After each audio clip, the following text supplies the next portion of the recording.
Ang programang ito ay rated SPG. Striktong patnubay at gabay ng magulang ang kailangan. Maaaring may masiselang tema, lengguwahe, karahasan, sexual, horror o droga na hindi angkop sa mga bata. Anong motibo nila? Bakit nila itatago si Papa? Revenge! Narito na nga ang ating pagkaabangan ngayong Sabado sa abot kamay na pangarap. Sinubukan ngang kumbinsihin ni Don Pepe itong si Moira na pakawalan siya. Kapalit ng paglihim at hindi sasabihin Don Pepe dito kina RJ at Giselle ang buong sikreto ni Moira at ni Zoe. Subalit hindi nadadaan sa pakiusap itong si Moira. Dito pa tila naghahasik ng lagim at dito na sinaktan itong si Don Pepe at sinabi na putulin na lamang daw ni Moira itong kanyang dila at pati itong kanyang mga kamay nang sa ganun hindi na ito makapagsulat. Dahil dito naiinis naman itong si Don Pepe na pinagsasabihan niya na kung ano-ano itong si Moira. At hanggang umalis ito si Moira at kinuha itong baril dito ni Balahadja at itinutok nga dito kay Don Pepe.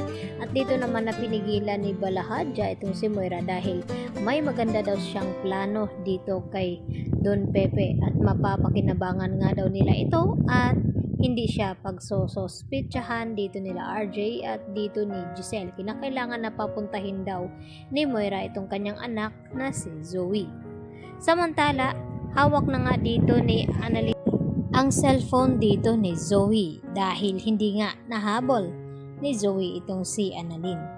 Hanggang sa nakausap ni Zoe itong si Dr.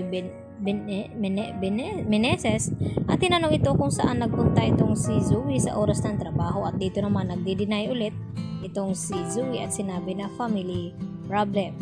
At maya-maya dito tumawag si Carlos kay Doc Ray at kinausap ko na dyan ba itong si Zoe at nakausap nga ni Zoe itong si Don Carlos at ipinaalam na nandito daw sa Apex itong si Annalyn at kumukuha ng ebidensya at dito naalala ni Zoe ang kanyang cellphone kaya agad niyang binalikan. At sakto nga nahawak nga dito ni Annalyn hanggang sa tumakbo itong si Annalyn. At maya-maya nga biglang tumawag itong si Moira at sinagot ito ni Annalyn at dito niya nalaman na may masama nga silang balak ni Moira at Zoe dito nga kay Don Pepe. Hanggang sa nagwala na nga itong si Zoe at pinigilan at nagkakagulo na nga at dito na lumapit ng mga kaibigan ni Annalyn.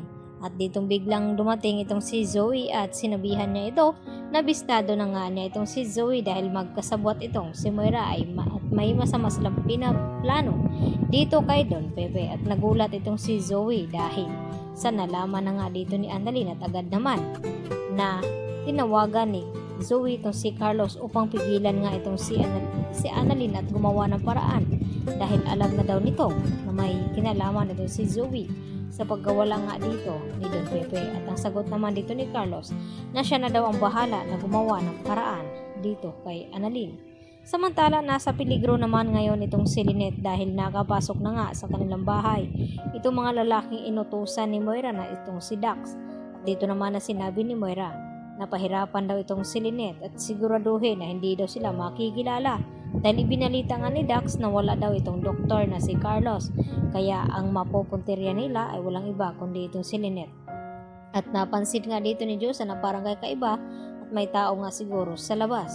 Subalit hindi na nga tinuluyan ni Diyosa na tingnan ito dahil nandyan na nga ang taxi na kanilang sasakyan.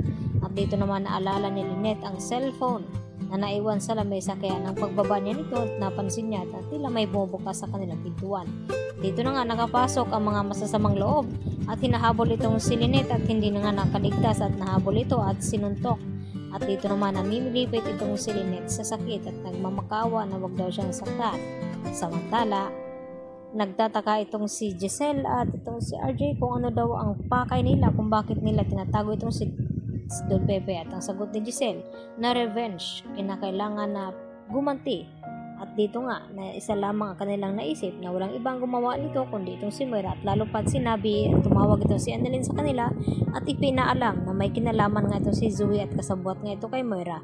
At hawak nga nila itong si Don Pepe dahil tumawag nga ito sa cellphone ni Zoe at sakto naman na ito nga si Annalyn ang nakasagot sa tawag dito ni Moira. Kaya magkakalaman yan bukas mga kapuso, dito lamang yan sa abot kamay na pangarap. Yan lang po at maraming salamat.